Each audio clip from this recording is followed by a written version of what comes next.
ঘৰত সজাই ৰাখিব পৰা ফুলৰ ইজি টিপছ এটা আজি আপোনালোকৰ বাবে লৈ আহিছোঁ।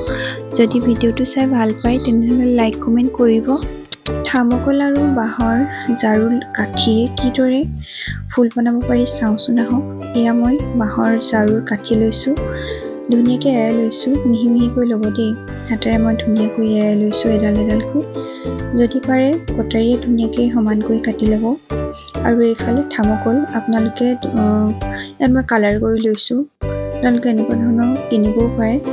থাৰ্মকল গোল গোলকৈ কাটি পিনি কালাৰ কৰি ল'ব, দেখিবলৈ খুবেই ভাল লাগে। যিকোনো ফুলৰ থোপাৰ লগত যদি এনেকৈ থাৰ্মকল আপোনালোকে ষ্টিকত ভৰাই ধুনীয়াকৈ সজাই থৈ দেখিবলৈ খুবেই ভাল লাগে। ফুলকেইপাৰ সৌন্দৰ্যটো আৰু বেছি ধুনীয়াকৈ তোলে। সেয়েহে এনেদৰে থাৰ্মকল আপোনালোকে এনেকুৱা ধৰণৰ বাঁহৰ লাঠিত সৰু সৰু মিহি লাঠিত যদি সুমিয়াই ধুনীয়াকৈ সজাই থয় বহুত ভাল লাগে দেখিবলৈ।